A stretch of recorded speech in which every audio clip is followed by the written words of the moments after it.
ఇటు వరంగల్ ఉప ఎన్నికల్లో తమకు టీఆర్ఎస్కు మధ్య మాత్రమే పోటీ అని వైఎస్ఆర్సీపీ నేతలు అంటున్నారు. కేసీఆర్ సర్కార్ పూర్తిగా ప్రజలకు ఇచ్చిన హామీలను విస్మరించిందని ఆ పార్టీ నేతలు మండిపడ్డారు. దివంగత వైఎస్ఆర్ వరంగల్ ప్రజల గుండెల్లో ఉన్నారని, తమ అభ్యర్థి గెలుపు ఖాయమని ఆ పార్టీ నేతలు ధీమా వ్యక్తం చేశారు.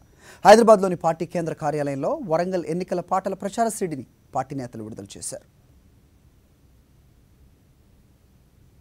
కూడా ఈరోజు టీఆర్ఎస్ పార్టీ అధికారంలోకి వచ్చిన తర్వాత దాదాపు 16 నుంచి 1800 మంది రైతులు చనిపోవడం జరిగింది.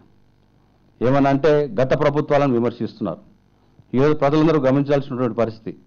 గత ప్రభుత్వాలు అనే ముందు మీకు గత రాజశేఖర్ గారు చనిపోయిన తర్వాత వచ్చినటువంటి నాయకులు పాలించినటువంటి తీరు నచ్చకనే ఈరోజు టీఆర్ఎస్ పార్టీకి అధికారంలో తీసుకురావడం జరిగింది.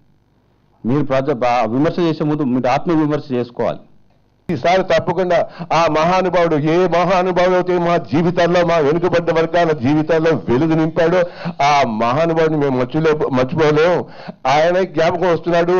మొన్న రకరకాలుగా వైఎస్ఆర్ కాంగ్రెస్ పార్టీ దెబ్బతిన్నా కూడా ఈసారి ఖచ్చితంగా మేము వైఎస్ఆర్ కాంగ్రెస్ పార్టీని కాపాడుకుంటాం. అలాగే ఖమ్మంలో ఎలాగైతే ఒక ఎంపీ నెగ్గాడో రేపు వరంగల్లో ఖచ్చితంగా అఖండమైన మెజారిటీతో నెగ్గించే బాధ్యత మాది అంటూ అంటుంటే నిజంగా